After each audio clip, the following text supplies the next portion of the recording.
You are now listening to the smooth sounds of Loveatiya. Ciao, beautiful souls. My name's ATIYA, and I am your future bestie in your head. I am a sex-positive animal activist. I grew up in Queens, New York, and was homeschooled/unschooled for about 12 years. I was a virgin until I was 24 and attempted to have a hoe phase for 2 years, which eventually led me to being accidentally/intentionally celibate. And here we are today. My past left me with a lot of wild stories, a lot of lessons, and a hell of a lot of trauma. Thank God for my wicked sense of humor, because God only knows I would have perished by now. With that being said, this is your gentle reminder that the Loveatiya experience was created as a safe space for me to reflect and share the lessons that I've learned from past traumas. Shit gets real on this podcast, and topics such as domestic violence, sexual assault, substance abuse, depression, anxiety, and suicide may be referenced. If you are working through feeling triggered by certain topics, this may not be the show for you right now, and that's okay. Healing takes time and isn't linear. I'll be here when you're ready. Now, without further ado, the Loveatiya experience is an experience. So get ready for laughs, crazy story times, and life-changing pleasure tips here on the Loveatiya Experience podcast. You may be asking yourself, no, that's not how I want to. Hey, beautiful souls! It's your favorite person in this whole wide world, Loveatiya. My heart is full with joy. If you're watching this on video, because you know we have video, I have to remind you every episode because, you know, this is something new that we're doing. Again, you know, I tried this in the beginning. It was a lot. And y'all, I tried everything in the beginning. First of all, can you see my sex toys? You've seen them before, but they're in this drawer. But I tried so many things in the beginning of this podcast. I just want to say that, I had a membership page. Who the fuck did I think I was? I literally thought I was Horrible Decisions. Mind you, they've been in the game for 7 years. Shout out to them. I really want to make sure that they get their flowers. I don't know. Yeah, I just feel like they just need their flowers. I don't know why I wanted to say that. It was just in my spirit to say that. But and shout out to my friend Tori for my sister friend Tori for putting me on to Horrible Decisions. Because that was life changing, and that is one of the reasons why I have this podcast to this day. Literally the combination of Tori constantly telling me that I needed to have a podcast. Not constantly telling me, but really always inspiring me to create a podcast, even when I wasn't a podcast girly. And then Tori for putting me on to Horrible Decisions, and then to Horrible Decisions for giving me the courage to be able to speak about this on a more uncensored platform. So yeah, thank you for paving the way. But with all that being said, I thought I was them. So I had a Patreon. I had a Patreon at first. And then I moved everything to my own personal website and had a membership page there. I was doing videos. I was trying to use my microphone. It was a lot. So I'm happy I stopped that because I was overwhelmed, and I'm a one-woman team. You know, I'm really looking forward to 2024 because I'm really hoping that I can hire somebody to do video, hire somebody to do sound. Because right now, your girl is using her old phone, as you can see, and my iPhone. So yeah, because right now my camera gets overheated. I've had it since 2016, my digital camera. So, also, the other day I recorded an episode with my mom. I don't know when it's coming out. I'm so freaking excited. I have been told that this is the most anticipated episode of the year, and I personally highly agree. But yeah, we did that episode, and everything was falling apart, right? I have a glass light that I had at one point. I had it set up on this desk, and then I moved my bed because where we were gonna sit, it just wasn't, the things just weren't fitting. The glass just shattered. The whole lamp, it wasn't even mine, it's my apartment's, it's shattered. So there's that. What else? Then my mic just stopped working. No, and this is the second time. And if they don't fix this shit, and I don't mean fix, if they don't give me my money back, because I bought it in, okay, if they don't give me my money back, I'm gonna have to blast them. But I bought it, I don't want to give that energy to it, you know? I bought it in 2020. And then say that I bought it in February 2020, I literally didn't get to use it until December 2020 because it was broken. They sent me a defective mic. And this is a very popular microphone company, mind you. And somebody the other day was, my friend had asked me, had told me that I should get sponsors for my show. And I'm like, yeah, I've tried. I've reached out to people maybe monthly to sponsor the show. So I'm just trying to put the energy out there. This episode is really going to be about finding my power. And I feel instead of demonizing these people who are not paying me attention and paying my potential of my podcast attention, I just want to give a shout out to my resilience. you know? And I actually just had a really major experience of resilience that I can't wait to share with y'all. But I just wanted to show y'all, things are like fucked up. My mic, you know, the headphones that went with my microphone, those don't work anymore. In one of my last episodes, it was like hanging onto my head. So I'm just making it do what it do, baby. Like, what? And I feel like everybody is going through it in my life. I'm sorry, I have to pat my sweat. Like, I can't do this. Everybody in my life is simultaneously going through it in a different kind of way. And I feel like, ironically, I've been able to be a rock for a lot of people. And I'm so grateful to be able to have that capacity. But most of all, I feel like I've been able to be the rock for myself. But I also want to give a major shout out to my mom, because I feel like my mom has definitely been a rock for myself and for everybody in our lives. And so I hope to be that great of a rock for her. Random shout out to my mom, because I just feel like she's just, I know that she's going through her own stuff, you know, because life be lifing, but I just feel like she's able to prioritize my feelings and everybody in her life's feelings. And I just really appreciate that about her, for finding the space. And so I feel like I used to live in a space of lack, of like, I don't have the energy for this shit. Like, I don't have the energy for anybody else's problems. I got my own shit to deal with. And I think I'm really learning from her how to find balance with the two. And then also fully accepting when I don't have the space. Like, that's totally okay. You don't always have to have the space. There was one time in 2020, I think, I had some new budding friendships, I would say. More so people had kind of sucked me out, or like soaked. You know how people say like, oh, I seeked? They seeked me out. Okay, you know what I'm trying to say. But people just started texting me and venting. Like, no, I had several people that were venting about very deep and triggering things at one time. And I was severely going through trying to process my own shit. So that was when I really didn't have the space. And I feel like I've been able to set boundaries when it comes to that as well. But I'm just proud to be in a space where now I have the space to be able to tend to myself and tend to others. This is also coming after I had an emotional breakdown because I felt like I was homeless and had no family. But I had to have the breakdown to have to break through. We're going to talk about family matters and things of that sort, and just getting reconnected with family, being the black sheep.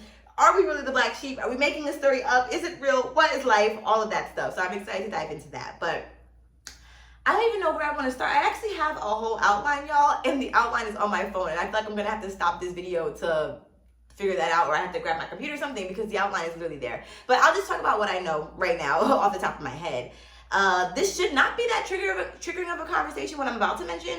But I can't tell you what will trigger you and what won't trigger you. But my point is that there are some heavier things that I want to talk about in future episodes that I won't be touching on in this episode, but I just want to share with y'all a little bit of my experience of healing. I know we talk a lot about dissociation on my Instagram and on my TikTok, and that has been a very, very, very relatable topic. Like, almost every video that I post about dissociation reaches a new group of people who can also relate, and it's very interesting. And I'm talking men, women, non-binary folk, all that. I also want to talk about Project Pleasure, which, if you are following me on Instagram, then you know that I officially have a new project coming out, which I'm so freaking excited about. It's an online digital project, and I have some participants. Okay, so much to unpack. So first, I'm going to talk about Project Pleasure. Then we're going to talk about this awakening that I recently had. We're going to talk about dragonflies and spirit guides and just everything. So, Project Pleasure. In the midst of life being fucked up, right? And I know that the tongue is a powerful thing. So I'm going to say when life used to be fucked up. It wasn't even fucked up. When life was lifing, in the way that I didn't want it to be, I got like some type of respiratory infection. And it's very weird because around this time, almost everybody I knew had some kind of like respiratory shit happening. Like, I would hit somebody up and be like, oh yeah, I'm like recovering from this thing. And they're like, oh wow, like I'm recovering from this thing too. And I'm like, did they just sprinkle fucking respiratory dust in the air? Like, cause why were we all simultaneously sick? But anyways, I don't know when this is getting posted. So this will probably be a little bit later on in, I guess, December, I don't know. But just know that I'm recording this in November. So if you were sick, like around before Halloween, like the week before Halloween, I'm telling, it's a conspiracy theory, and they sprinkled some fucking sickness dust in the air. But I guess that the universe had me down for the count because I needed to go within and do a lot of reflecting and a lot of resting. And one of the things that I guess had an epiphany about was that I want to do a creative project, and I want to do a project in which I can get other people's experiences. I'm celibate. I've talked to y'all about my trauma. I've talked to y'all about my relationship. I've talked to y'all about my orgasms, but I would love to hear what other people's experiences are, because there are even certain things that I'm like, is this just me? Is it just my own experience? When I hear that other people have experienced these things, it just makes me feel a lot better and a lot more seen. So I asked people if they were willing to participate in like a pleasure positive video project to please send me a DM. Now, let me just tell y'all. In one of my other episodes, I made it known that I was a producer, right? Like I produced my own production, Pure the Series. If you have not checked that out yet, I created a web series about my love life in 2018. The link is, there's an episode called What Happened to Pure the Series. The link is in that description, but you can also just go to YouTube and look up Pure the Series or go on my personal YouTube, I Love ATIYA. And organizing grown people is a lot, right? I also did a casting for Pure and said, like, you know, if you are willing to participate in this project for free, please submit. So I learned from Pure that when I reached out to people specifically to participate, that's when things got problematic, right? Like, because they didn't willingly sign up to do that. Like, I reached out to them for this, and then they felt like, oh, they're doing me a favor. So when this project came about, I really wanted to be people who were just willing to be authentic and be transparent. And what am I looking for? What word am I looking for? I don't know. The thought is gone. But my point is, I'm so grateful for everybody who has applied themselves fully, because I realized, because it's my first project like this, there were just certain things that I would do differently, right? Like, for instance, I love that I sent a DM to people explaining exactly what the project was, because I want you to know what you're doing before you fully agree to it. But one kind of, I don't want to say offensive, but it was just like, all right, I see you, was somebody DM'd me and was like, they said they really want to participate. And I'm like, great. So I sent them the information and said, okay, here's what you have to do. Record 5 videos. Please be really authentic. Have them sent to me by this date. That's it.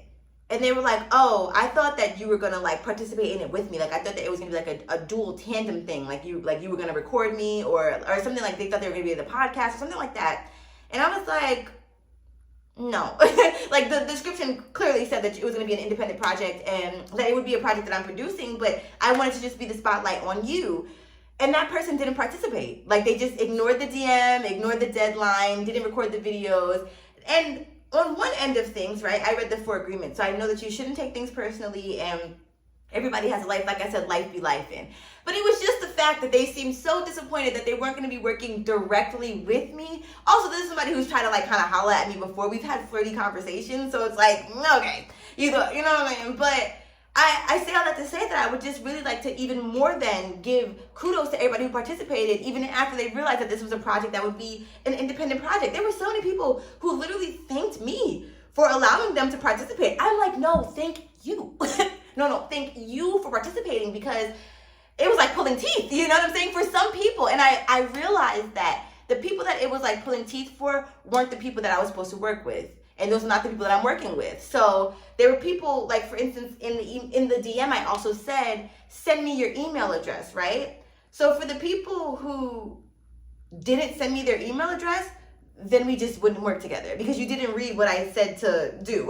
Like, so you're not taking direction very well. Now, granted, there are people who might have made mistakes and sent me something or got lost in translation, and that's okay. We're fucking human, but I can't chase after people, if that makes sense. Do you get what I'm saying? There's a difference between willing people who make mistakes, who are doing their best, versus people who are half-assing it and then want me to do the rest of the work for them. No, this has to be a thing where you fully apply yourself, because I want you to be just as committed as I am. So I just want to give a shout out to everybody who gave themselves amnesty. Shout out to everybody who DM'd me and requested what they needed. Like, certain people ask for certain things, and I just appreciate the fucking transparency. Like, I am a very go with the flow. This year has been a very go with the flow kind of year. So I've had to really get out of my head of control, if that makes sense. So yeah, I'm really grateful for everybody who willingly participated. And I give grace to the people who wanted to participate and time just didn't work out. Thank you for communicating that, is my point. It's just the lack of communication for me at the end of the day. I think that's really what it was for me. So yeah, I say all that to say, everybody who is participating in this project, it has been so fun to work with you all. It has been so amazing. I haven't even seen all of the videos yet, but I remember watching at least, I can't even count, but a lot of them, to where I have goosebumps. I don't know if you can see, like, I literally have goosebumps. This project is about to be so life-changing. It's going to be, featured on TikTok, Instagram, and podcast. So honestly, what I thought it was going to be, it turned into something totally different. So I thought it was going to be like, oh, how old were you when you shared your virginity with the partner? And say somebody's like, oh, I was 27. And then that's it, right? No, like, people were so transparent. They were sharing things about all different types of experiences that they've been through. They were giving details. So at this point, I'm like, no. This is turning into something bigger than I initially planned. And like, I want to give it its due diligence and its due respect. So I had dates in my mind when I thought I wanted to release it. Now I'm like, oh, hell no. Like, this needs time. So just know I'm so excited to show y'all what I've been working on and what everybody who participated in that has been working on. I'm so grateful. Thank you again to everybody for the ones who experienced technical difficulties with me. Like when somebody sent a WeTransfer and I literally missed the WeTransfer by 1 day. Like it expired 1 day before I downloaded it. Oh, I didn't even tell y'all that I didn't have internet for 2 weeks. Yeah. No. I literally didn't have internet for 2 weeks. And that was crazy while all this is happening. So I have these time-sensitive like documents that are being sent to me and I can't even download them. Then when I finally did get internet, it was acting hella slow. There was like a storm. It wasn't a big storm, but it was a storm that jacked up the power lines apparently. And it's taking forever to download the video. So just thank you all. I know that they don't make it easy to share files. So we had to maneuver around that and stuff. I'm just grateful. I know everybody has a job. Everybody has a life. And y'all really took time out to do this. So my heart is so full. And to those of you who didn't participate, I give you grace. You know, I just have to express myself. It's no beef. I have no problem with you. And I want you to give consent. I want you to consent to participating in this. But like I said, it was just the ones that made some comments. I think there were some that thought that it was like going to be like for OnlyFans or something. I don't know, because there was a lot of guys that reached out. And then when they figured out what it was like crickets. So shout out to the guys that participated. I have more men than I thought I was going to have in this series. And I feel like I have a great combination of men, women, and non-binary friends. So yeah, I just want to, I didn't expect to go off on a tangent about that as long as I just did, but I'm just really, really excited and really just had to express myself. Remember, this is an uncut episode. I judge myself so fucking much in life. It's like, if you don't want to goddamn hear me babble and ramble, don't listen to this. You know what I'm saying? I'm so grateful. So many people have sent me DMs and comments and said like they love listening to my podcast. My podcast has helped them get through stuff. I'm like, this comment is helping me get through stuff. Like, thank you for seeing me and I hope that you feel just as seen, because we're out here. We're definitely out here. So yeah, I'm really excited. All right. And now it's time to share with y'all something else that I'm really proud of myself for. And again, this can be a triggering topic because it is about sexual assault, but I'm not going to dive deep into it. I thought I was going to dive deeper into it, but now that I'm in this space, I don't necessarily feel like I want to create the space for that right now. But I want to know, and like maybe send me an email. For me, sending DMs ain't it. I lose them. I don't check them. I'm antisocial. Like, I'm not. But I check my email every day. So send me an email and let me know if you think that I should slowly share my experiences with sexual assault, if you think that would be helpful, or if you think that I should just have a whole episode about it. And if people can't relate to the episode, they can just skip it. And if people are triggered by the episode, they can skip it and come back to it. And if people can relate, then it would just be a great safe space for them to be able to just feel seen. I say that because, send an email, by the way, to theloveatiyaexperience@gmail.com. I say that because I did my first sexual assault support group. I participated in it. I didn't host it. I participated in it. This is an assault group that I signed up for 2 months ago. I've been signed up for 2 months, but I was just so nervous to participate, to share my story. I didn't know what was going to be expected of me. I didn't know if I was going to have to show my face or what. And so I think that actually after not having to, but I had like a sleepover with my mom and my friend, and she's like my friend, sister, aunt, other mom, all in one person. But we were talking about my sexual assault, and I've shared some information that my mom didn't know, and I didn't know that she didn't know this.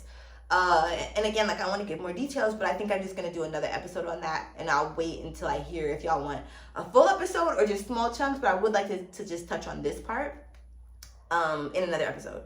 So, and it's nothing to be ashamed of. I just feel like I just danced it out of my body. That's why I was sweating. Like, after the group, I went and danced to Lose Control by Missy Elliott, and then I danced to Shake by the Yin Yang Twins, and yeah, that's where the sweat came from. But I just wanted to like get it out of my body. So I feel like it's out and I would like to keep it that way for now. But I signed up for the sexual assault group 2 months ago. It was something that I'd been wanting to dive into and really focus on for the last couple of months. I told myself that when I moved to Mexico, I was going to really do a lot of deep healing work on my trauma and on my sexual trauma. And transparently, like even in therapy, finances just weren't in a place where I felt like, it just seemed like there were so many more things that were prevalent, and not prevalent, but that were so much more recent that I had to touch on that were really fucking with my mental health, that I feel like I had kind of pushed my sexual assault to the side for so long that I feel like I could come back to it. But it was always lingering, you know, it always needed some attention. So I finally decided today to sign up for the group, and they send out reminders every Tuesday, and I would be like, yeah, I'm gonna do it, and I would take a nap and be like, oh man, I missed it. And there was like a time difference between where the group takes place and where I am at specific time. So then I'd like, I don't know how to tell time. Like that's literally what I would do. Like I'd like, well, I can't figure it out. It was like daylight savings and shit. It was just a lot. So I joined today and I shared, and it's crazy because I had like this wave of fucking emotions. In the beginning, I wanted to cry because she had like a starting quote, and then I felt kind of anxious. And for the whole meeting, I really did feel like this tightness in my heart. And when I would express things, normally I feel like I'm so much more eloquent, and I had to give myself a lot of grace, but I just felt like I was so like stuttery and all over the place. It was hard for me to look at the screen, and I had my camera off, but still I was apologizing and shit, and people said they could relate and things like that, so I was grateful. But again, and I was also proud of myself because I'm in another support group, and 9 times out of 10, like the other support group I'm in is either hit or miss, right? So it's like either I feel hella included and hella heard, or I feel like dismissed low-key, and it's probably just my own shit, to be honest with you. And then sometimes I feel like I end up like facilitating it, not facilitating it, but like giving mad advice and like helping other people. So for this group, I was like, I'm here to focus on myself. So even like, and everything is confidential, so I'm never going to share anything that I heard in the group, but it was just times where I really wanted to like give advice or like extra heaps of love or whatever the case may be. And I'm like, I don't have it to give. Like I'm here trying to learn from everybody. So I was just proud of myself for that authenticity and really being able to truly take the pressure off of myself to feel like I have to be that person, if that makes sense. There were facilitators in the group for a reason. I didn't have to be a therapist because I'm not. I'm not. In this situation, I'm still learning the tools myself. So that was really helpful for me, and I felt like I was able to express things that I actually hadn't really expressed in a very long time. So I'm really grateful for that. With that being said, I want to talk about just victimhood and power, right? Because I feel like there can be a balance, and I'm still juggling this myself, so bear with me. But I think that there's space for both, right? Like, for instance, and I'm not necessarily talking about my sexual assault right now, I'm moving on, but I just wanted to share that I was just really proud of myself for joining the group after not going for 2 months. So yay, kudos to me. And then like I said, I went and danced it out, and that felt really good. I made sure I drank water. I'm going to get back to the victimhood stuff, but I made sure I drank water. I made sure that I was breathing. When I got anxious, I also tapped. I don't know if y'all are familiar with tapping, but if you YouTube tapping, I know I learned it originally from Ayala Van Zandt. She has a book called The Forgiveness Book, and so they talk a lot about tapping. And then my therapist also reminded me of tapping because I didn't practice tapping after I read the book. I didn't even finish The Forgiveness Book because I got to a certain point and was like, oh, hell no. I think I told y'all about that, but my therapist recommended tapping, and then my mom's in therapy, and her therapist reminded her to tap. So it's just all in my life right now, and so I've been trying to be diligent with it, and it's just really helpful. It's literally an energy release. I don't necessarily know like the science behind it, but I know that there are different tapping points. Like I usually tap right above my eyebrows. I'll tap right up under my eyes. I'll do under my nose. I do under my chin. My mom reminded me to tap underneath our armpits. I do, the chest as well, and then the hands, but you're supposed to do like mantras. For instance, like, even though I'm triggered right now, I feel safe. I am safe in my body. Even though I'm triggered, I feel triggered right now, I am safe in my body. And then you just keep going down, and I think you're supposed to do like 7 reps or something like that. But even just now, like I felt the energy shift, so that's been really helpful for me. But I got triggered, with something unsexually assaulted related earlier this week, because I'm coming to New York. I think I told y'all, for the Horrible Decisions live show. And normally when I go to New York, when my grandma was alive, I was always able to stay at my grandma's house, right? And that was it. And if I wasn't staying at my grandma's house, then I would usually stay at my aunt's house on my dad's side. And those two were usually my safe havens. But when my grandma passed away, then my uncle then lived in that house, which he shared with my grandma. And so he's been doing a lot of things to like really get the house looking really, really nice and just shift the energy in the house. And I'm just so proud of him for going through his process of you know, we're all grieving in our own way. So just going through his process of moving forward, you know, and I know it's not easy to lose your mom. So I'm really proud of him for being able to find ways to cope. But nope, not but, because he was actually the one that told me that but is an eraser word and erases everything that you just said. When I mentioned to him that I was coming to town and thought that I could stay there, because I was going to stay with my dad, and I still am, but there was just like a lapse in time, and I had already planned to stay with my uncle for these 2 days. Anyways, I was going to stay with my uncle, and he told me that he was going to possibly be out of town. And he said he was going to have, he had like plans in November and December to have guests over, and in normal senses, like in a healthy state of mind, you would think like, great, like I'm so happy that he's traveling and living his best motherfucking life. Like, you go, like, you know, I'm really grateful for that. And that was the perspective that my mom gave to me, of being grateful that he is able to now travel and like live his best life. At the same time, it hurt me, and I went through this like panic attack pity party, and I was like, the only place that I had for sure is a home, is my grandma's house, and now I don't have that as a guarantee anymore. And I just went down a rabbit hole. I haven't seen my aunt or any of that side of the family since 2021, literally 2021. And I feel like I'm kind of always the one that's reaching out to the family. I'm always sending check-in texts, I'm always sending birthday texts, I'm always just making sure everybody's okay, saying, hey, like, I still exist. And I learned that in my family, because now I'm speaking about two different sides, right? My mom's side and my dad's side. And this is full transparency. There's nothing really to get offended by, because this is just my own revelation. I love my family no less. But I think I've always craved family, right? And I remember I think maybe it was 2016 and 17, maybe even 2018. We would have family reunions. We would have these family gatherings. We'd always celebrate birthdays and stuff together. And my aunt would have barbecues. And a majority of my family lives in New York, right? It was like the New York family and the Maryland family. And it feels like when you don't live in New York or you don't live in Maryland, you just are the forgotten one, right? And I mean, I would love to like have family on here that doesn't live in New York or Maryland to see if they feel the same way. But yeah, I just feel like I'm just so disconnected. And it's nothing that I did. It's nothing that they did. It's just kind of out of sight, out of mind. You know, they all just kind of have their own lives now. All my cousins that I was really close to have kids.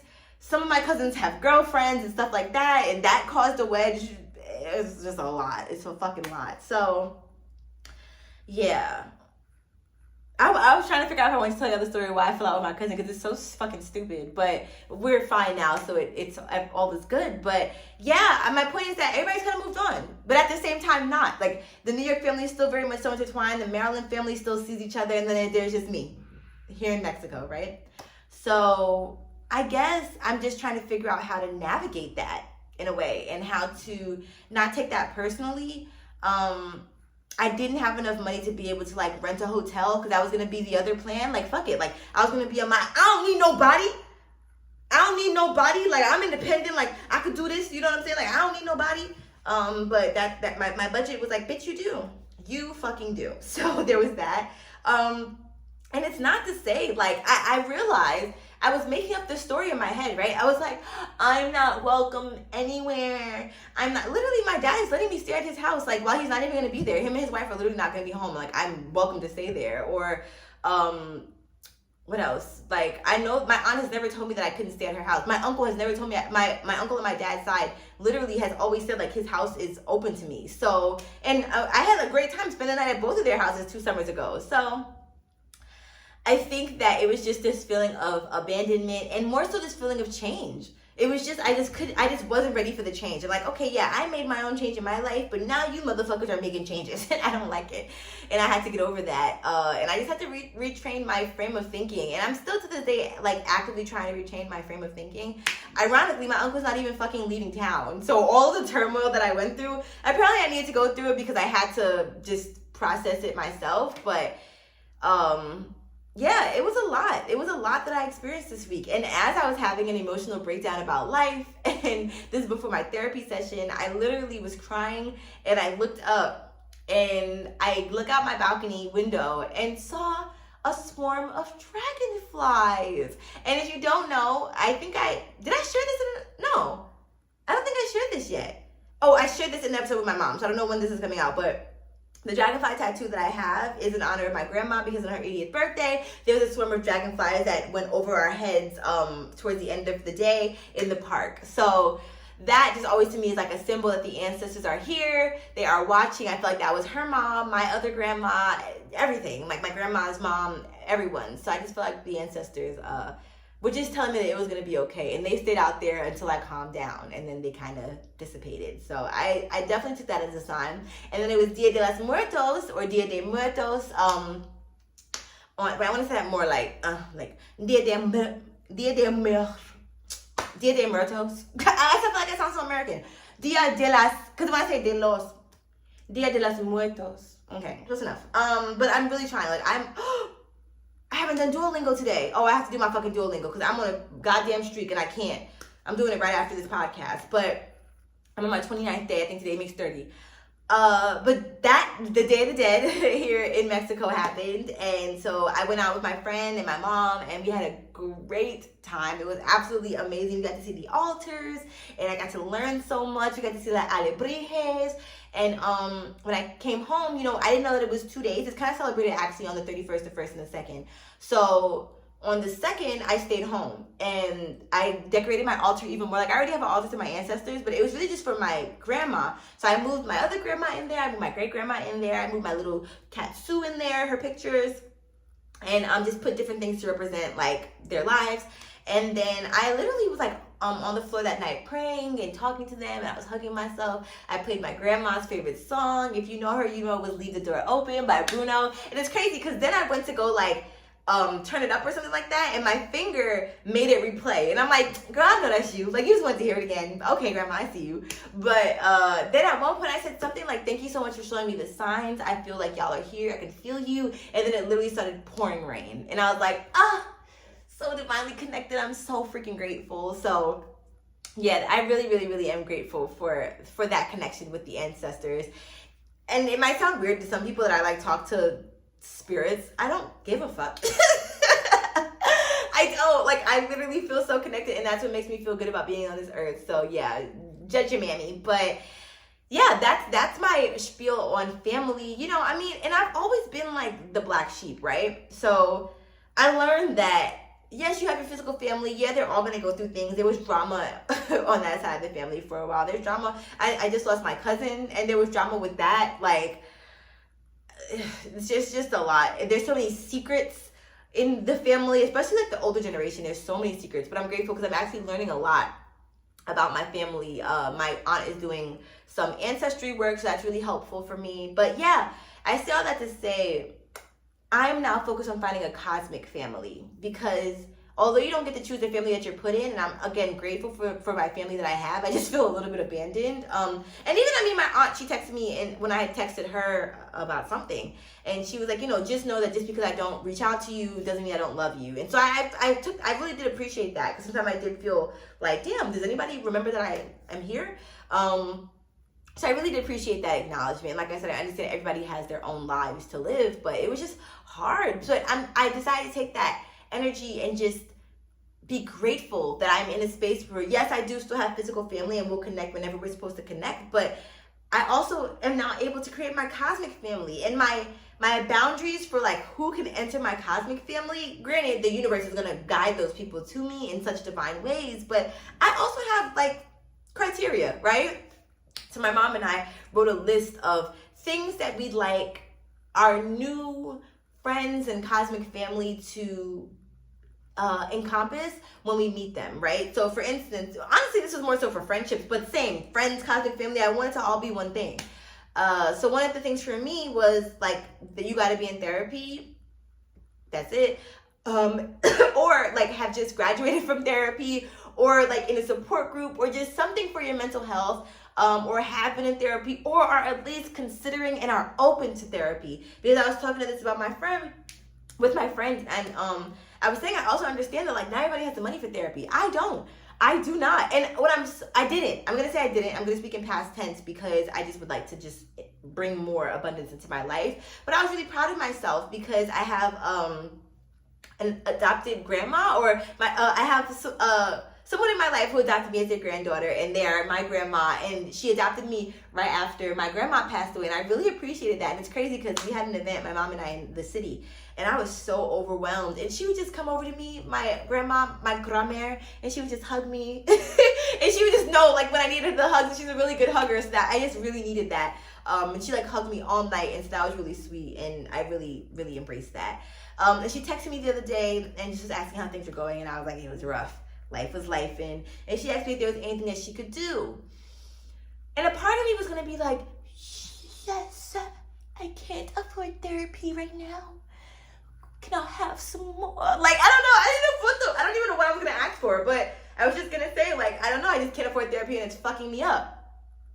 But I didn't want to feel like that. Like, I didn't want to feel like I was asking for handouts, or I was asking, like, sure, it's okay to ask for support, don't get me wrong, but it's like, I don't know. I just feel like the universe is going to bless me. And if I can step out of this place of lack and this place of, I need more, then I think that will help me. Like, for instance, I just had a great ass therapy session, and if I can just kind of ride on the high of that for the next month, I think that I should be able to save enough money to be able to have another therapy session next month. Like, and if I just have one therapy session a month, but then tap in and do the work that we do in each session, then I don't have to have them as frequently, and I take care of my own problems. And so I just feel like if I can continue to practice being solution-minded, that'll be really helpful for me. But I'm proud of myself. I think that it's okay to ask for help, but I also think that it's very important to step out of that, like, I don't even know how to describe it. I think that asking my uncle for like the place to stay, like asking for people to support my hair and skincare fucking company, like shit like that, it's just like, it's gonna be what it's gonna fucking be. It's gonna be what it's gonna be. I can't control it. I can't make you support me. I can't make you be there for me. You're gonna have your life. You're gonna do what you're gonna do. Maybe people don't have money for a facial cleanser right now. I don't fucking know. Like, whatever. I'm just so tired of judging, of caring, and I don't want to be aloof. I don't want to be, what's that word when you don't care? I don't want to, you know what I'm saying? Like, I don't want to desensitize myself, but I'm also just so tired of giving a fuck. Like, I loved when I didn't give a fuck. It was for a very short-lived time, but it was a great time. So, yeah. That's what I'm working on in regards to just, like, finding my own power, and not being a victim of my circumstances, and just trying to figure out, you know, it's okay to have a little pity party for a second. I got it out of my system, and now it's time to fucking put in the work. Yes, I sent out emails to over 35 brands the last week. But maybe next week I'll do 50 more. You know what I'm saying? Like, I can always do more and more. It's okay. Like, keep pushing the boundaries, you know, keep pushing the limits, keep asking for what I want, and working towards what I need. So that's where I'm at right now. All right, so now it is time for our advice segment. Advice with the TT. Yeah. Woo! And so I got a message. And per usual, all messages remain anonymous. If you have any questions that you would like to submit, any story times, whatever the case may be, you can send it to theloveatiyaexperience at gmail.com. Again, that's theloveatiyaexperience at gmail.com. All right, so this message reads, Hi, I know you don't know me, but I followed you for a while. I'm 22 and my sex life is just now getting started. And recently I was having sex with my boyfriend, and it wasn't bad, but it wasn't good. My mind was turned on, but my body just wasn't feeling it. So can you please explain what that is, or what that means? And does that mean that I'm not turned on by him? So I guess I'll start with maybe some ways to help you get more in your body and get more connected with your body. And then I'll just share a story of like my experiences when I first started having sex. So some things that I'd recommend, because I think it's very interesting that you said your mind was turned on. And I think that that's very important. That is a very important key. But your body wasn't. And I think that some of my other podcast episodes about sensate touch might help you, but I'll just touch on that a bit now. There's something called non-goal oriented touch, and it can be done before you have sex. And basically, it's your partner. You figure out who's the giver and who's the receiver, right? But someone's going to be the toucher, someone's going to be the receiver. And if you are the receiver, then your partner will feel your body and will try to feel different textures on your body. They'll try to do different pressures when touching your body. They'll try to see if the temperature changes on your body. They just get more connected with you, right? If they're the toucher and you're the receiver. And then if it's vice versa, I think that's great, because once again, that helps you kind of get out of your mind and more so in your body. I guess it's a combo, because then you are having to pay attention to all these things that you're feeling on your partner. Is your partner getting goosebumps? Are you getting goosebumps while you're touching your partner? You know, like, is your partner, did your partner's breathing change when you went over a certain spot? Things like that. I think that can help you both connect with yourselves or connect with each other at the same time of connecting with yourselves. So I think that's super helpful. I think that breath work is also so helpful when it comes to sex. If you want to practice breath work by yourself, you can, to help you get into the moment. But I feel like if you are comfortable enough with your partner, then I highly recommend doing it together. It is so sensual. You can also do breath work and eye gazing together, right? And once again, that helps you get really connected with your partner and then connected with yourself. Maybe you even want to do breath work where you're both laying like on your backs and you're doing the box breath, right? You breathe in for 4, hold for 4, breathe out for 4, hold for 4, and then complete that cycle. And then after you do the box breath, maybe you want to sit up and eye gaze and then do breath play together. So I think that it should definitely be a tandem thing of turning yourself on, getting more in your body, and then also getting connected with your partner. I think that that can definitely help. I think that maybe having fun with it. I know that when I first shared my virginity, I don't think I had as much fun with it as I felt like I should have. I feel like I was so in my head. And I feel like there was this expectation that I was supposed to get it right. I was supposed to feel a certain way. And I think that the main thing that you're supposed to feel during sex, in my personal opinion, is comfortable, safe, and pleasured. Even if you have to do things to experiment to figure out what that means to you, because say that you watch porn, right? And you see a girl and she's getting fingered and she really fucking loves that shit, but then you get fingered and you don't love that shit, that's okay. Like, it's okay. Not everybody loves getting fingered. Not everybody loves getting on top. Not everybody loves riding it. Not everybody likes having their breast sucked. So figure out what works for you and what can help you get more turned on in your body. For me personally, there are also certain things that get me out of my body, right? And out of my head. Like trauma. I've been through some traumatic things when it comes to sex and sexual encounters. So one wrong thing, for instance, for me, as I've expressed before, it's choking. If you choke me, we're going to have a fucking problem. Nowadays, back in the day, I would just physically be there, but my everything would just be gone. I would go back, honestly, probably in my head back to when I was in a relationship and I got choked. So, and I don't mean sexually. So, yeah, things like that. I think if you know certain triggers, that can help you, because maybe you can see if that's what's getting you out of the moment. So, I don't know if you're dissociating because you say your body just wasn't feeling it. And so to me, yeah, I think that the sensate touch would definitely help, even if it's not an official dissociation. I'm like, what is the official definition of dissociation now that I think about it? Like, what defines that? But yeah, I think that I'm just like proud of you for knowing that your body wasn't in it. You know what I'm saying? I think that, like I said, not everybody gets off on penetrative sex. So if that's why you feel like your body wasn't in it because he was entering you and you weren't feeling it, that's okay. Let's find some things that do work for you. You know what I'm saying? Maybe you need extra foreplay to be able to enjoy that. Like for me, I don't think that I'm never going to enjoy penetration, but I think it's going to take a while to build up to me figuring out what I enjoy, right? Like, I don't enjoy when the penis is all the way inside of me hitting my cervix. That definitely makes me want to leave my body. I don't enjoy being in pain. So I do like it when it's like a tip dip. Because that hits the spots that it needs to hit within the first 3 fucking inches of my vulva or vagina. So yeah, my advice would definitely be to get connected with yourself before sex and just in general, and then to get connected with your partner as well with all these different forms of connection work, sensate touch, not like non-goal oriented touch, breath work, eye gazing. In my previous episode, I think it's episode 27, I talk about the 70 questions that you can ask your partner. So there are certain questions on there that I'm like, I don't even think I know this about myself. And that's helpful for me because then I'm like, okay, if I was with a partner, we would be able to explore these things together. Since I'm single, I'm going to explore these things myself, you know? But I think that could be fun. It's a cute icebreaker. They have card games that you can play for couples and stuff like that to help you try certain things. Maybe try pleasuring your erogenous zones when you're doing foreplay with your partner.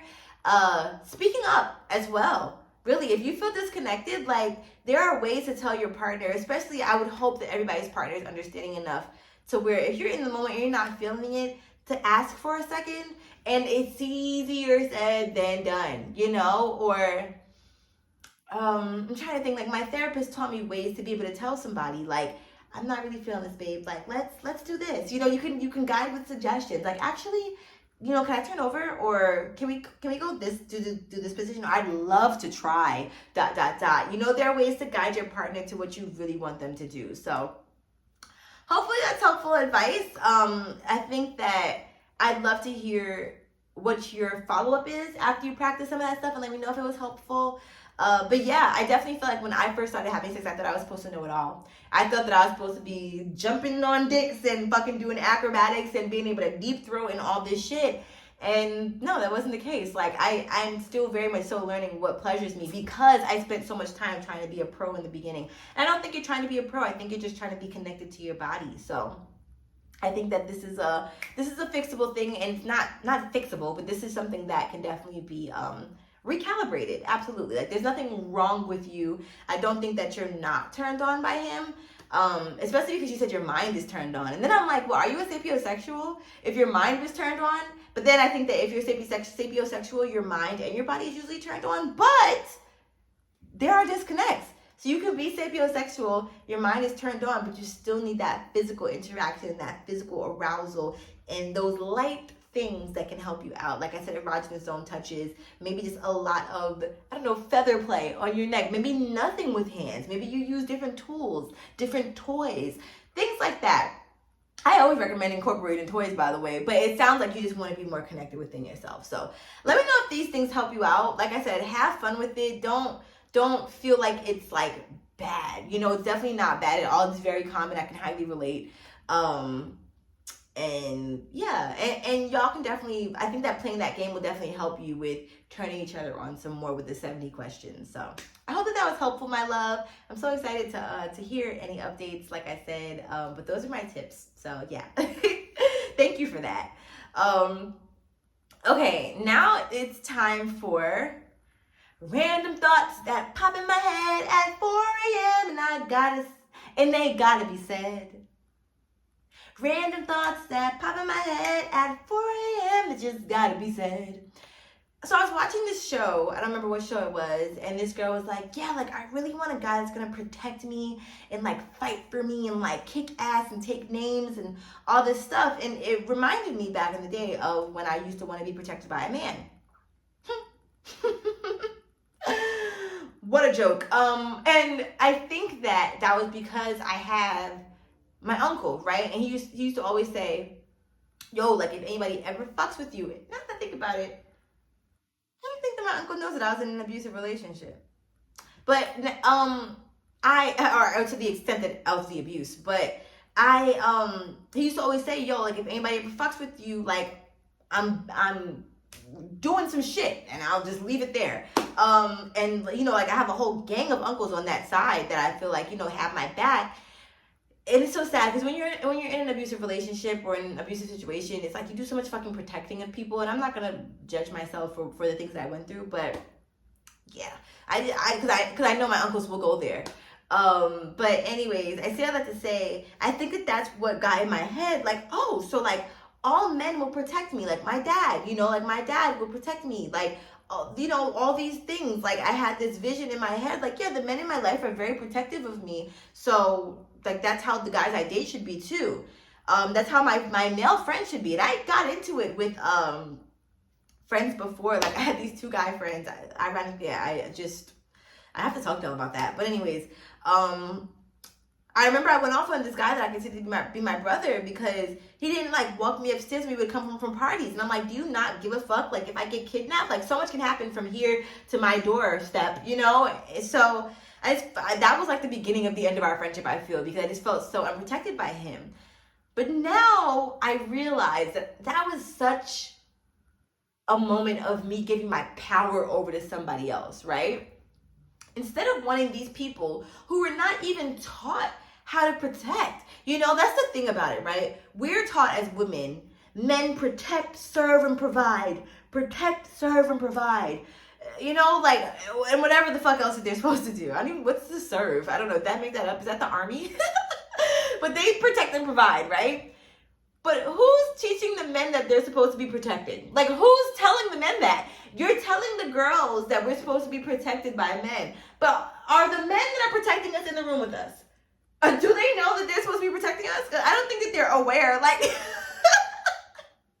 anything, we need to be fucking protected from them. It's such a fucking sick cycle. So I learned that I have to be the one to protect myself. That just gives me so much more fucking power. And like, it just takes the pressure off of my relationships. It takes the expectations out of my relationships because, like I said, no one's training these guys from young how to protect a woman. Yes, maybe men who have sisters, maybe, you know, I mean, my fucking ex had a sister. I wasn't protected at all. The only time that I was protected was the one time that this guy was flirting with me and his ego got fucked up and my ex wanted to protect his ego. He wasn't protecting me, he was protecting his ego. So, yeah, I thought that was very interesting. Also, the question of, like, did men sign up to protect us? You know, like, despite, like, did they know? Did they sign up? Because some men don't give a fuck. And, you know, like, I don't necessarily know how I feel about that, but it's just a lot of deprogramming that I have to do for myself. But yeah, like I don't think that they really signed up for that. So, and then you have the other side of the spectrum where it's like, black women are supposed to protect black men. There's that rhetoric. And then it's like, and then you have the other side of the black women who are like, skirt.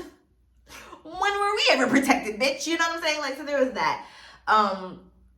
But yeah, I just want to know who's teaching the men to protect, and why are we being told that we should be protected when there's no class for this that's being given to the men. So yeah, if you have any thoughts about that, please feel free to let me the fuck know, because I'm so confused by this. And yeah, I don't know. I just wanted to just touch on that, just random. Even now, like in my relationships, I guess I haven't given y'all an update for like my dating or whatever, but my standards just keep getting higher and higher. Oh, in this episode, I want to talk about tips of growing through your celibacy in a healthy way, because I just got a DM about that. But yeah, I haven't really been doing much dating because of this. Like, I don't know, I've just been uncovering so much, yo. Like, when you are celibate, it's like the cum cloud is cleared from your head, and you are no longer fucking deluded by semen. That's how it feels. Like, I just feel like I can see clearly now, the dick is gone, you know? Seriously, when lesbians experience celibacy, do you feel the same way? Do you feel like you have pussy clouds over your head? I haven't had enough vulva to be able to really feel like I'm still stuck on the last one. And I gotta tell y'all about the epiphany I had about her and my fucking virginity. Let me write this down right now. Virginity epiphany. All right. So, oh, and celibacy tip. Okay, so yeah, like dating wise, my standards are so high now, y'all. It's like, I don't, it's okay. Like, I'm fine. I'm okay with dating. I'm good. Now I'm fine. What is the point? There's this list, I wish I could find it. Maybe I'll talk about it in my next episode, but they talk about like places where they don't want to go on dates, like for the first date and stuff like that. I'm like, back in the day, like fucking, I mean, even at this point, asking for a date is a fucking lot. Like, why do I have to ask? I just feel like men so willingly are ignoring everything that women are telling them. They're ignoring the guidance. How many times women have to say, we want you to plan the fucking date because we've planned the last 118 of our dates and we just want to switch it up and know what we deserve. And they're still hitting us up like, what do you want to do? Figure it the fuck out. I I make so many decisions in life. Must I decide what we're gonna do? Two grown adults. You can decide that, and I'll figure out what I want when we get there. You know, I don't know. Like, I just take something off my plate. That's all I really want. That's all I want. So, granted, at the same time, I think it's great to want to have my input, to want to know my interests, but it's like, like I said, because there's been such a pattern back in the day of, there's a consensus that women have been the main date planners. Just take the lead. Take the, what is the word? Not accountability, it starts with the A, whatever, you know what I'm trying to say. And then people comment and say, well, I thought that women wanted to be equal, so why do men have to take the lead? Yeah, but I'm fucking tired. I'm fucking tired. And apparently I'm hungry because my stomach just growled. But I'm tired. So do something that makes me feel special. I just saw a TikTok of this guy who took this girl on a date the very next day, like that he met her, because she was about to leave town, and he planned the whole thing out. He had flowers for her. How hard is it to have flowers? Like, how, it's not like, and then, you know, we do have some women out there that do kind of ruin it for us, because there are some girls who, I don't know if they just really don't like flowers, or if they've convinced themselves they just don't want that, but there are some girls that are like, I'm actually not really like into flowers. I'm like, all right, well, bitch, keep that to yourself, because I am, and you know how men are, so they'll hear that, and they'll be like, oh, not all women are into flowers? All right, so I just won't get any, you know? So dumb, they're so dumb. I don't want to feel this way about men. I don't. I know 3 good men now. Maybe 5. And they're all related to me. Besides one of them. And he knows who he is because I told him that he was one of my top 3 favorite men. God. I don't want to be disgusted. I want to have faith. But I say all that to say, yeah, dating is just, I'm just not dating. It's not my priority. I have so much to do. It's such a distraction. Now, I have wanted to join Hinge as a social experiment, but I don't know what I would do. Like, I don't know what I would do. I would not join Hinge here, like in Mexico, but a part of me kind of wants to, just to see like who's here. But I know that everybody didn't date everybody, so it's like, what is the point? But I did want to join in like Atlanta and see who's on there and see who's still on there, because it'd be the same fucking people. I was like, you're still on here, yo? Like 6 years later? It's not 6 years, 3. 3 years later, but whatever. Speaking of dating apps, I had an epiphany as to why I'm still stuck on my lesbian ex that I coined an ex, because I mean, although it only lasted a couple of months, how long did it? 2 months.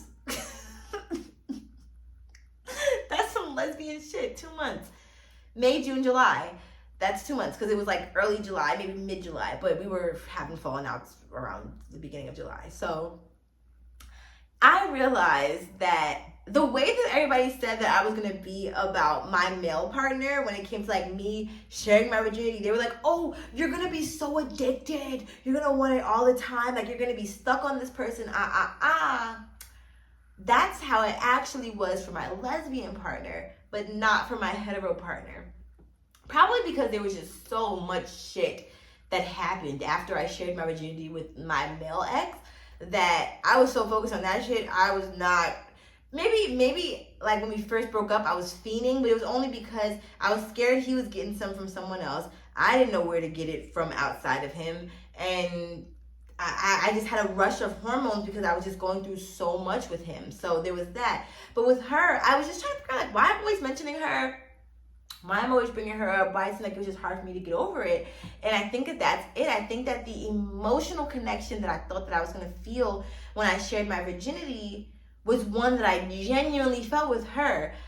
I think I told y'all that my ex, the guy, had like sociopathic tendencies. So things that I thought was real and what I thought was like true intimacy and true feelings, even to this day, like if he was to hit me up and be like, yeah, like everything I felt was real, it'd be very hard for me to believe that shit, just because I've been lied to from the beginning of the relationship to the end. So, oh, and I had an epiphany about his cheating too, true tea, but I think I'm gonna save it for my membership page because I don't want everybody to have access to this shit. So we're gonna talk about that shit. I'm starting my membership page in January, and it's gonna be a whole bunch of fun. But yeah, I just realized that with my ex, it was just too much turmoil. So I think that because there was genuine and real connection when I was having sex with my lesbian partner, I think that was just really something new for me, and I was just really excited about that. So I gave myself grace because I was like, why do I still think about her? Like, why do I still vividly imagine, you know, the things that we had done? Why do I still remember the conversations and things of that sort? And it's not to say that we were the healthiest. I was not in my healthiest space. She was not in her healthiest space. We were both very clearly getting over our exes. Even though she was in a new relationship, I think she was still growing through some stuff, and as was I. And like I said, I was the same sign as her ex. Oh my God. I fucking am about to take a minute to rap this song for y'all. Wait, hold on. Same sign as... No, I have to read this to you. What's the song is that? Same sign as ex, not best me, and baby. Oh, Cream of the Crop. All right, I'm about to rap for y'all. If it comes up. If it doesn't come up, then I can't rap it for y'all. But I wrote a song for her. I wrote a song for her. Oh my God, God, it's making me do the fucking most, but I'm determined. And it was like, I'm the same sign as your ex, and that vexes me. Wait, no, I'm about to fucking rap this for you. Come on. All right, I'm gonna do the beat and everything. This is not for profit, so it should be okay. Let's see. Have y'all ever heard me rap before? If you were a member on my page, then you would know some of my raps. But Cream of the Crop. All right, here we are. Not somebody's outside speaking in Spanish. All right. They be like, carnitas, carnitas. 5 pesos, excuse me. Toma el control de tu dinero con acá. All right. Ain't that? Why do I know her?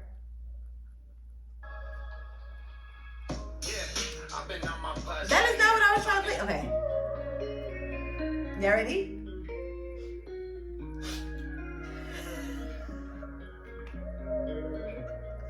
I cannot believe I'm doing this. I'm the same sign as your ex, and that vexes me. But baby, best believe I'm the opposite. I can be your stress relief. I'm letting my guard down, and if you want to, you could take a peek. Look in. You took me to new heights, baby. You're so right. I knew you were made for me. You're so classic. Don't gotta do nothing. God just made you magic. It's the passion. You leave me with nothing less than satisfaction. I'm reacting, that look in your eyes. Baby, I'm relaxing. That's a task, and I'm so glad, ooh, that you love me. That twitch and trembles when I make you moan. Girl, it's way too much, and I am way too turned on. I think I'm pregnant. No, that's impossible. But baby, shit, this love is optimal. I feel safe when I'm close to you. That's why I just want to do the most to you. Get on top. Girl, I like it. Don't let go till I say stop. Let it rock. You are so amazing. Let's get loud to the neighbors. Neighbors knock. Oh my God, I can't take it, baby. Got this shit on lock. Yeah, you're the cream of the crop. Yeah, you're the cream of the crop. You're so classic. Don't gotta do nothing. God just made you magic. It's so magic. Nothing less than satisfaction. I'm reacting, that look in your eyes. Baby, I'm relaxing. That's a task, and I'm so glad that, ooh, that you love me back. My taste on every curve. I wanna lick it from the bottom to the top. Can I touch on every nerve? You're so sweet like a vegan treat. Yum, you fit perfectly right on my tongue. Intoxicate me, you're like rum. Unlike B and Jay-Z, I ain't on the run. You're good as time, you make life fun. You what? I know I was gonna fuck up, but y'all get the gist. Let me fade it out. Ooh, ooh, tell me.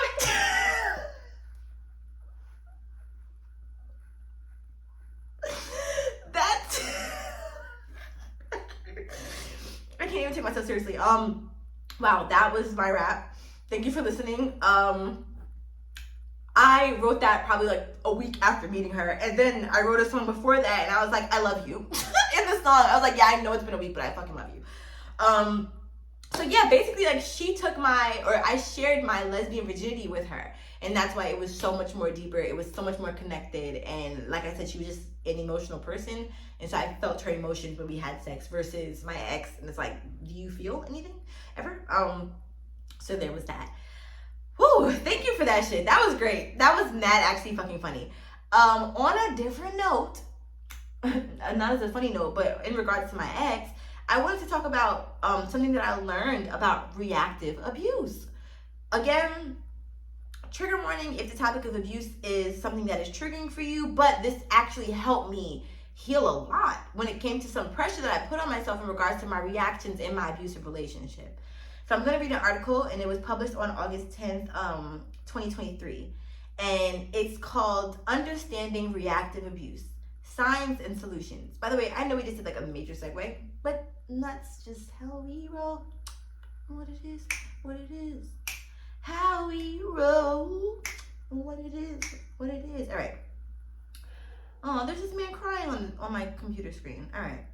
Someone who is being abused might eventually reach their breaking point and lash out at their abuser in return. This is known as reactive abuse.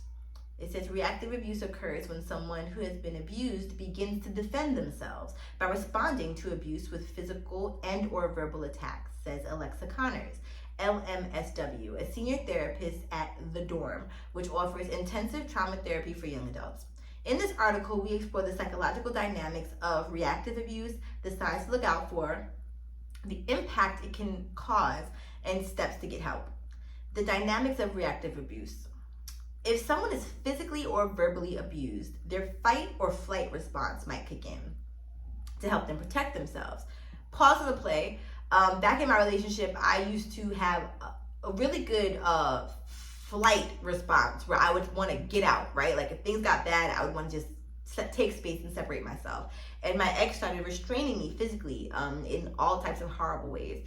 So I won't dive into that, but yeah, it just made me think, like, now in other traumatic situations that I've been in, I think that I judge myself for not having that flight or that fight anymore, because I feel like I spent it all in my relationship.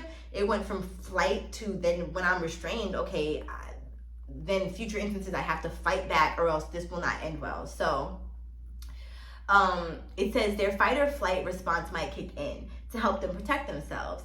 If they are unable to flee, they might fight back against their abuser by attacking them physically or verbally. This may resort to yelling, screaming, insulting, or even assaulting their abuser.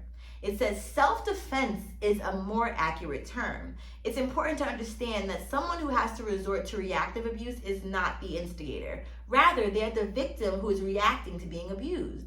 The term reactive abuse, therefore, can be problematic because it labels the victim as an abuser. A more accurate term to describe this behavior is self-defense. Unfortunately, reactive abuse often works against the victim of abuse because their abuser may use it as leverage against them, which is why in my relationship, I always felt like it was my response, like it was my fault, like it was my responsibility, like I was the cause, which is another form of gaslighting. But it's crazy because my mom, I think she asked me recently she said that I told her I didn't bring up my abuse to her sooner because I felt like it was my fault. And that was really deep that I even verbalized that to her. It says, unfortunately, reactive abuse often works against because their abuser will use it as leverage against them. Once the victim of abuse responds this way, the perpetrator often claims that the abuse is mutual, says Connors, the doctor. In some cases, the abuser might even claim to be the wounded party and try to use these instances as proof that they have been abused instead of the other way around. Perpetrators may use these manipulation tactics as a way to justify their abuse, control their victims, and keep them from leaving or speaking out about the abuse, Connor explains. They may even try to record the person's reaction or provoke a response in public so that they have witnesses who can say they saw them being abused. Ooh, there's a quiz that says, am I being gaslit? Okay, recognizing the signs of reactive abuse. These are some of the signs of characteristics of reactive abuse. Uncharacteristic behavior. The person's behavior is not characteristic of their nature. They have shown abusive tendencies towards any other person or situation. I feel like I know provocation. Like, I guess provoking. But I feel like I'm not saying it right. Provocation. The abuser uses antagonistic behavior like public or private humiliation, threats, name-calling, insults, or gaslighting in order to get the person to their breaking point and elicit a violent response, says Connor. And this also very much so happened during like the very last fight that I had with my ex, where I was verbally defending myself, and he used to throw in my face what I said. But then when I think back to like the literal like months of being verbally like broken the fuck down and physically, of course I got to a point where I couldn't take it anymore. Self-defense. The The person's reaction is an act of self-defense to protect themselves against an abuser. They never initiate the abuse. They only respond this way when provoked, once they have reached their limit and cannot take anymore. Confusion. The person feels confused about their actions. They feel like they don't know who they are anymore or how they could react like that. Guilt. The person feels guilty and ashamed of their behavior afterwards. Doubt. Because victims of reactive abuse are made to doubt their own reality, it may be difficult to identify when they are in this abusive dynamic, says Connors. And fear. The perpetrator uses the victim's actions as evidence against them, says Connors. They use fear to control and manipulate them into doing what they want. And what's crazy is, as I was reading this, I literally feel like I had to actively try to be in the moment because my body just wants to like protect myself, if that makes sense. Okay, next is the psychological impact of reactive abuse. Researchers show that experiencing abuse can be traumatic and lead to physical and psychological damage. In a situation where the victim responds with reactive abuse, the abuser may convince them that they too are engaging in abusive behavior, which may result in feelings of guilt and shame, which I felt both of. This dynamic can be extremely damaging and harmful to the person's mental health, as it may cause them to experience increased anxiety, depression, isolation, sleep-related issues, confusion, and mood swings, says Connor. It says the connection between reactive abuse and gaslighting. Victims of this dynamic may also experience gaslighting in the following ways, according to Connor. Flipping the narrative. The perpetrator may flip the narrative and convince the person who is being harmed that they are causing the harm. So when I would leave, and I would say, you restraining me is causing me pain. He's like, well, I wouldn't have had to cause you pain if you didn't try to leave. Okay. Lying. I was with a pathological liar. The perpetrator might outright lie about something that has occurred, such as the fact that they instigated the abuse. Creating doubt. The perpetrator might call the victim crazy or insane and cause them to doubt their own reality. Yeah. Minimizing concerns. The perpetrator may dismiss or minimize the victim's concerns or issues. Gaslighting is a form of emotional abuse that can cause victims to blame themselves. Victims can feel as if they are crazy and demonstrate an increased dependence on their partner. Now we have how to break the cycle of reactive abuse. If you are a victim of abuse, these are some steps you can take to break the cycle of reactive abuse. Identify the pattern. The first step is to develop awareness and recognize the fact that the abuser is provoking you in hopes of getting a reaction. Recognize provocation. Start paying attention to the abuser's manipulation tactics and antagonistic behaviors, says Connor. Notice which behaviors are activating and triggering. Be mindful of your reaction. This can be difficult to do at the moment, but be mindful of your reaction to the abuse, says Connor. The abuser is trying to provoke you until you snap, so try to react mindfully or avoid reacting at all.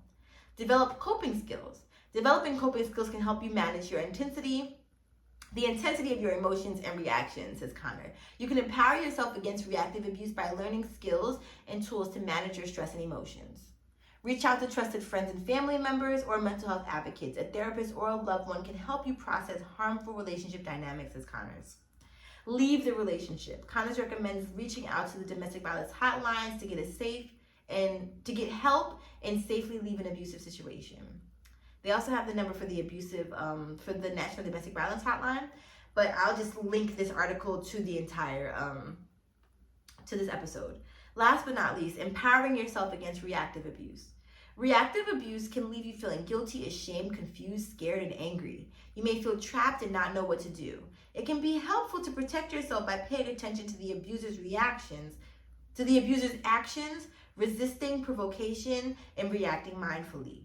Leaving an abusive situation is not easy.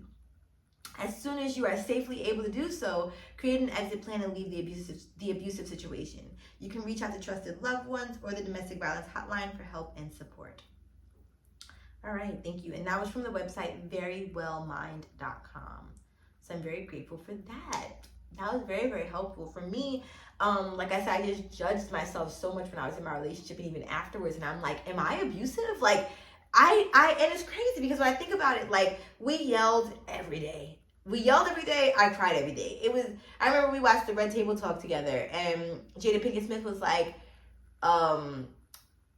she said she had cried like every day. And Will Smith was like, yeah, I remember I had counted like you cried 165 days in a row.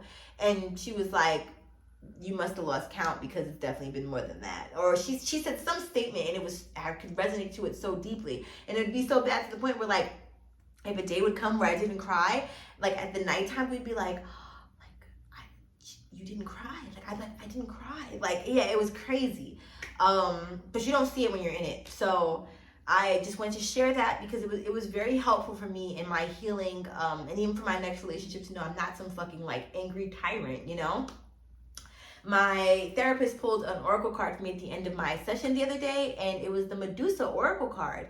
And that was really eye-opening for me, because the card represented sacred rage and learning how to create based on the sacred rage as opposed to like uncontained rage that was like toxic. I feel like to learn that there was something called sacred rage, I don't know.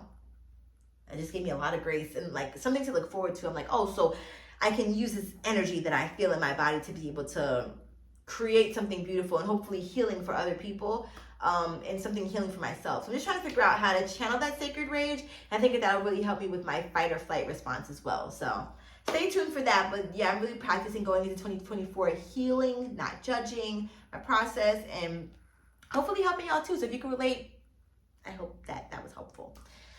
We talked about so much shit in this episode, but the last thing that I want to talk about is some tips that got me through my celibacy journey, because I got a DM the other day and someone was asking for ways that I was able to cope and resources to help them stay on their path.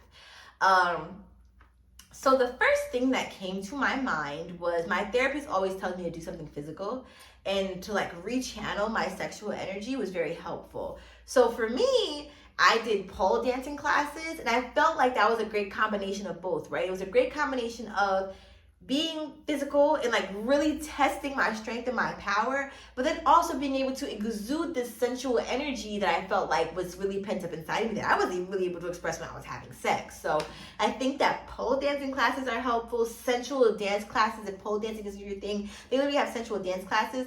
Also, belly dancing classes. There's something like my sacral chakra fucking needed to like release some shit. Belly dancing was very helpful. Shout out to Miss T at the Secret Garden Pole Studio in Atlanta. If you're in Atlanta, I highly recommend going there to take your classes. I did a whole like 30-minute thank you to the whole staff at Secret Garden Pole. So be sure to check them out if you're in Atlanta. I'm trying to think of what else. Okay. Reading books and like reading self-help books and just finding ways to just like kind of focus on other things in my life, I think were very helpful to me. Being creative, I started drawing again. Like I literally got colored pencils, I got colored pens, and like I've been doing a lot of illustrating and stuff like that. I want to start painting, finding a way to be creative. Writing music has been really helpful for me because once again, I'm able to channel that sexual energy and put it into my music. So if I'm ever feeling sexual, I find a really hot beat and I can write to that, or don't write to a beat at all. Write a poem or write a song without a beat. I don't know. But ways to be creative in that way. I think that sharing my journey was very helpful because it kept me accountable, right? And seeing that I wasn't alone. And honestly, y'all, there's like a big thing going on with celibacy. Like there are more people that are celibate than we know. There's like less people having sex at this point for very, very good reasons. So yeah, just know that you're not alone. Maybe you can find support groups. I think that that's helped me out. I don't necessarily talk about my celibacy in the support groups, but I don't know, maybe y'all start a celibacy support group. I just don't really like have the full resources to be able to support in other ways besides giving these tools. Maybe just sharing experiences. Maybe for my membership page, I want to have sleepovers, right, for my members. So maybe during the sleepovers, we can just talk about our celibacy journey and we can support each other. I'm trying to think of what else. Now, there is a debate as to if masturbation can be done when you're celibate. My therapist told me to make up my own rules, and I love that. And so my rule is to masturbate. But if you feel as though that might tempt you to want to have sex, then you know yourself best. But for me, all of the extra sexual energy that I have, when I was able to take that and pour that into myself, I've had some of the best orgasms, and I'm really grateful for that. So yeah, and if you need some toy suggestions, you can sign up for my Pleasure Positive email blast. at loveatiya.com/sign up. And I'm always telling y'all my favorite toys from Shops Adore. I'm about to go to New York and pick up a new toy. I'm so excited to tell y'all all about it. So there's that. But yeah, like I have toy suggestions for you, all different types of toys. And I recommend also trying new kinds of toys, right? Like recently I started exploring anal play because it's something new for me. So things like that are helpful with just being able to rechannel my sexual energy. I also just do sensual dance at home. Like if you can't do classes outside, like do them at home in your mirror. Like fucking turn yourself on. I've also been doing things to turn myself on. Like I wear lingerie now for my fucking self. Like I just want to feel sexy. I dress nice for myself, like just because. I listen to music. I dance around my house. What else? I've like redecorated my rooms and just channeled my energy in different places. So that's been really helpful. I think those would be my main tips. Like I said, reading. Self-help books has helped me because it gives me like work to do. So during times where I really want to be distracted, I am able to focus on myself more. I think the more that you can get away from focusing on other people and the more you can focus on yourself. I think the times that I was the most horny and the times that it was the hardest was either one when I was out and this energy was just sexual around me. Like everybody just like they was like about to go have sex and I was just like, what about me? Like fucking Mr. Krabs. But then also I think that like going on social media was fucking me up because I was watching like TikToks and stuff of couples and I was on Instagram watching people like share their shit and it just wasn't helpful. So I think that living vicariously through people in a healthy way, like through podcasts, like Horrible Decisions helped me out with just being able to like live through other people's sexual experiences. So I didn't have to have them, you know, like, okay, I'm not out here sucking dick, but I would love to hear about these people's experiences sucking dick. So things like that I think were really helpful for me. I'm trying to think of what else. Doing other physical things besides dance, like running, going on walks, swimming. If you live near a swimming pool, do that. Go to the beach, go out, go on hikes, get in touch with nature. I bought plants, so now I tend to my plants. You know, like I have a cat, so I try to pour into her. Things like that I think can be really helpful for your mental health and for your celibacy journey. So hopefully that's helpful. And just take some pressure off of you. Give yourself grace. Give yourself amnesty. This is practice. We are really ending cycles and we're breaking habits. So just be patient with yourself and time flies. I'll be honest with you. Like in the beginning of my celibacy, I felt like it was taking forever. And I have no real goal. It's really just like whenever I feel comfortable with somebody, it's the place where I feel safe and feel like I'm healed enough and want to share my body with somebody. Yeah, but otherwise, like, I'm trying to think, because even I was telling my friend that I saw myself being tempted, like if I was to be around this one guy. But then I had the thought earlier before my support group that I went to, like any decision that I'm going to make now when it comes to like my sexuality, I want it to be one where I have like my inner child in mind. Like I want it to be one where I'm making sure that my inner child is safe, that she's protected, and that like it's not a fuck it kind of rash. I'm horny, I'm low vibrational, and horny and low vibrational don't go hand in hand, but when you're horny and low vibrational, it's an explosion. So yeah, I think that I just, like, I'm gonna check in and see, like, is this something that my inner child feels protected and safe with? Like, you know, not saying they're gonna have sex with my inner child, don't take it there, but just, yeah, just, I feel like she's been so wounded, and sometimes there's this insidious voice that comes out of nowhere, and it's like, just do it, just fuck him, suck that dick. And I would like to be more one and at peace with my body and at peace with my mind to know that I can push those thoughts to the side. I can hear those thoughts. All right, I hear you. I hear that you want to suck dick right now, but this is not the dick that we want to suck. We don't want to suck this dick right now, okay? And then once you let that voice be heard, it goes away. But I think that my therapist taught me, like, when you fight the thought and it's like, I don't want to suck dick, I don't want to suck dick, I don't want to suck dick. It's like, suck the dick. Suck the dick. It's like, I want to suck dick, I don't want to suck dick. So be gentle with yourself. Hear the thoughts, have the urges. They're normal. We've heard them before, but we just have to retrain our minds to go back within ourselves. And write down your intentions. Like, write down gratitude statements. Say that you're so proud of yourself. Journal your experience. Take it day by fucking day. Like, document this shit. And let me know how it goes for you. Seriously, I'm so excited to hear. But I will say that my celibacy is one of the best things that has happened to me. It happened by accident, but it really happened divinely.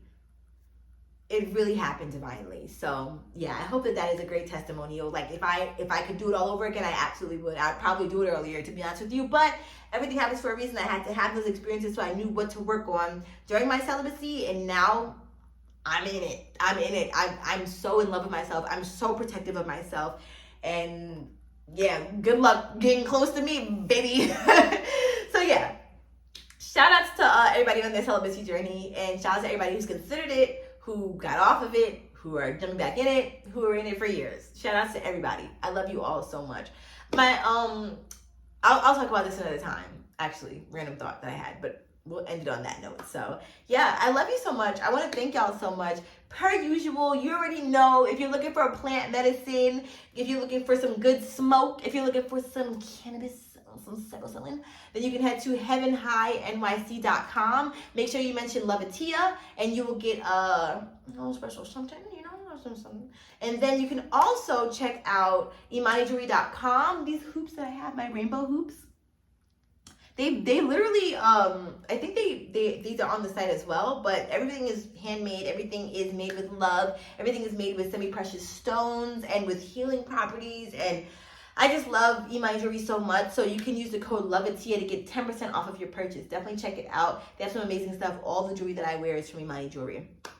So besides this bracelet, which is actually my grandma's bracelet that her ex-boyfriend gave to her. So yeah, but otherwise all the jewelry that I wear is from Imani Jewelry. So be sure to check them out. But I love y'all so much. I'm so grateful for this episode.